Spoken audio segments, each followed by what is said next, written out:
আজকের আকাশটা যতটা সুন্দর, আমাদের কাছে কিন্তু আমাদের বাসাটা ততটাই সুন্দর ছিল। কী কারণে ঢাকায় আমাদের তিনতলা বাড়িটা বিক্রি করে দিলাম সেটাই আমি আপনাদের সাথে শেয়ার করব। আর বাড়িটা বিক্রি করে দেওয়ার পর আমরা কেন ভাড়া বাড়িতে থাকি সেটাও আজকে আপনাদের জানাবো। একটা কথা কি জানেন, শখ আর শৌখিনতা মানুষের জীবনের সাথে জড়িয়ে আছে। প্রত্যেক মানুষেরই কিছু না কিছু শখ বা শৌখিনতা থাকে, আর সেই শখগুলো পূরণ করতে আমরা কত কিছুই না করে থাকি। ঘর হচ্ছে মেয়েদের শখের আর শান্তির একটা জায়গা, আর প্রতিটা মেয়েই চায় তার নিজের ঘরকে সাজানো গোছানো রাখতে। হ্যালো এভরিওয়ান, আসসালামু আলাইকুম। আশা করছি আপনারা সবাই ভালো আছেন। আলহামদুলিল্লাহ, আল্লাহর রহমতে আমরাও ভালো আছি। দিনটা ছিল শুক্রবার। আমার হাজব্যান্ড বাসায়ই ছিল। সকালে ঘুম থেকে উঠে যখন জিজ্ঞেস করছিলাম সকালে কী নাস্তা বানাবো, তখন বলল চলো বাইরে গিয়ে নাস্তা খেয়ে আসি। 5 মিনিটের মধ্যে ছেলে মেয়েকে ঘুম থেকে উঠিয়ে জামা কাপড়টা পরিয়ে দিলাম। তারপর বাইকে করে চলে গেলাম বাইরে নাস্তা খেতে। বেশ অনেক দিন পর বাইরে নাস্তা খাওয়া হলো। এখন আর আগের মতো তেমন একটা বাইরে বের হওয়া হয় না। এখান থেকে সকালের নাস্তাটা খেয়ে আপনাদেরকে দেখাবো আমাদের বাসাটা বিক্রি করার পর বাসা বিক্রি করার টাকাগুলো দিয়ে আমরা কি করেছি। সব কিছু জানতে চাইলে আর দেখতে চাইলে পুরো ভিডিওটা দেখার অনুরোধ রইল। এই যে নাস্তা খেতে বসে পড়লাম। বসার পরই টেবিলে ছিল কাঁচামরিচ, পেঁয়াজ, লেবু। এইগুলো তো আমার ছেলেটা সামনে দেখে এইগুলো নিয়ে দুষ্টামি করা শুরু করে দিল। সে এখানে এসে অনেকটাই বিরক্ত করছিল। তাকে নিয়ে সকালের নাস্তাটা খেতে আজকে অনেক কষ্ট হয়েছে। তারপর দিয়ে দিল গরম গরম রুটি। আসলে আজকে আমরা যে নাস্তাটা খাবো এই নাস্তাটা আমার আর আমার মেয়ের অনেক পছন্দ। বেশ অনেক দিন পর এই নাস্তাটা আজকে খেলাম। মাশাল্লাহ, অনেক মজা ছিল, খেতে অনেক ভালো লেগেছে। তারপর আমাদের এখানে পর্দা দিয়ে ঢেকে দিল যাতে আমরা সুন্দর মতো খেতে পারি, আমাদের যাতে কোনো সমস্যা না হয়। আমার হাজব্যান্ড লেবু চিপড়ে নিচ্ছিল।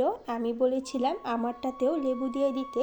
সে লেবু দিচ্ছিল। লেবু দিয়ে এই গরুর নেহারি খেতে আমার অনেক ভালো লাগে। আর এই নাস্তাটা আপনাদের কার কার পছন্দ সেটাও কমেন্ট করে জানিয়ে দেবেন। আমার মেয়েটা তো তার পছন্দের নাস্তাটি পেয়ে অনেক খুশি ছিল। আর আগের দিন তার ক্লাস পার্টি হয়েছিল, সেজন্যই তার গায়ে রং লেগে রয়েছে। সে তো নাস্তা খেয়ে নিল খুশি মনে। তারপর আমরা আমাদের নাস্তা খাওয়া শেষ করে বাইরে চলে আসলাম। বাইরে এসে একটা চার দোকানে কিছুক্ষণ বসেছিলাম। তারপর আমার হাজবেন্ডের সাথে এখন আমরা চলে যাব আমাদের জমিনটা দেখতে। আসলে আমার হাজবেন্ডরা দুই ভাই, তারা দুই ভাই মিলে ডিসিশন নিয়েছে আমাদের বাসাটা বিক্রি করে ফেলবে। একটা কথা হচ্ছে, আমরা যদি যে কোনো কাজই প্রথমবার করি আমাদের কিন্তু সেই কাজটা পারফেক্ট হয় না।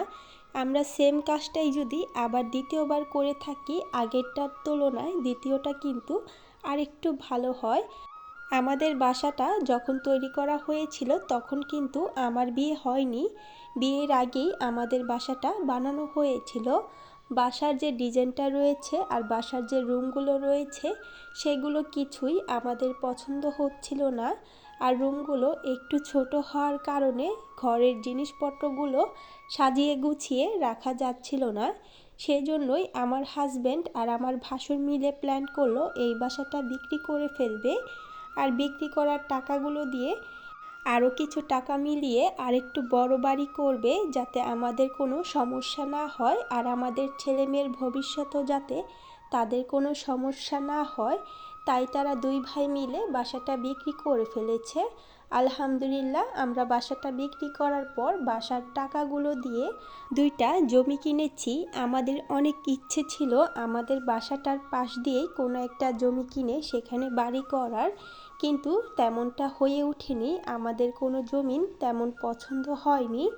যেহেতু আমরা এই এলাকাটার ভিতরে অনেক বছর ধরে থাকি আর এই এলাকার মানুষগুলো অনেকটাই ভালো, এই এলাকার প্রতি অন্যরকম একটা মায়া জড়িয়ে গিয়েছিল।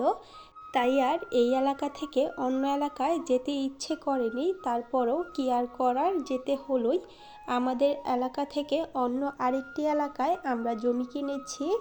আর সেখানকারের জমিগুলো আমার হাজব্যান্ডের আর আমার ভাসুরের পছন্দ হয়েছিল, তাই তারা এই জমিটা কিনেছিল। আর আমাদের জমিটা ছিল রাস্তার সাথেই। আমরা এমন একটা জমি খুঁজছিলাম যেটা রাস্তার সাথেই হবে। আলহামদুলিল্লাহ সেরকমটাই পেয়েছিলাম, তাই এই এলাকায় আসতে হলো। আমাদের বাসা থেকে আমাদের জমিতে আসতে খুব একটা বেশি সময়ের কিন্তু প্রয়োজন হয় না, পাশাপাশি এলাকা যেহেতু অনেকটাই কাছে। যাই হোক, আমরা একটু ঘুরতে ঘুরতে এখানে এসেছি, তাই ভিডিওটা একটু বড় হয়ে গেছে।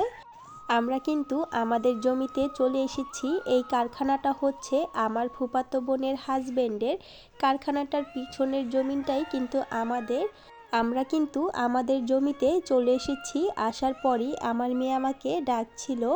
এখানে অনেক করল্লা গাছ হয়েছে আর সেখানে অনেকগুলো করল্লা হয়েছিল। আমার মেয়েটা 2টা করল্লা শখ করে ছিঁড়ে নিল।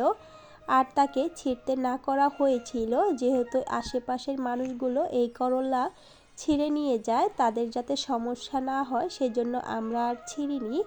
আর এখানে যেহেতু আমাদের খুব একটা আশা হয় না, তাই এখানে কোনো গাছপালা লাগানো হয়নি। যেগুলো হয়েছে সব একা একাই হয়েছে। আমাদের জায়গাটার 3 সাইডে কিন্তু রাস্তা গিয়েছে, দুপাশে রাস্তা আর জায়গাটার সামনেও রাস্তা। মাশাআল্লাহ, এই জায়গাটা কিন্তু আমাদের সবার অনেক পছন্দ হয়েছে। আমাদের বাসাটা কিন্তু আমরা এখানেই উঠাবো। আর এখানে কতটুকু পরিমাণের জায়গা আছে সেটা আমি বলছি না, আপনারা অনুমান করে কমেন্ট করে জানিয়ে দিবেন। আমাদের জায়গাটার পাশে তেমন একটা বাড়িঘর উঠে নাই, কয়েকটা উঠেছে। আমরা চাচ্ছি আরও বেশ কয়েকটা বাড়িঘর যখন উঠে যাবে তখন বাড়িটা করতে। সবাই আমাদের জমিটা দেখার পর মাশাআল্লাহ বলে দিবেন। জায়গাটা দেখার পর আমরা চলে যাচ্ছি আমাদের আরেকটা জায়গায়। যেহেতু আমরা 2টা জমি কিনেছিলাম, 2টা 2 সাইডে পড়েছে, একসাথে না, তাই আমরা একটা জমিন দেখে আরেকটা জমিন দেখতে চলে যাচ্ছি। চলে আসলাম আমাদের আরেকটা জমিনের কাছে। এই জমিনটাতে কিন্তু আমরা আমাদের বাসা তুলব না, এটা আমরা বিক্রি করে ফেলবো যখন আমরা আমাদের নতুন বাসাটা তুলব। এই জমিনটা কিন্তু আমার মেয়েটার স্কুলের পাশেই। আর এই জমিনে অনেকগুলো ফলের গাছ রয়েছে, আমরা এখান থেকে নানান ধরনের ফল নিতে পারি। ভিডিওটা আপনাদের কাছে কেমন লেগেছে কমেন্ট করে জানিয়ে দেবেন। আশা করছি ভিডিওটা ভালো লেগেছে। আল্লাহ হাফেজ।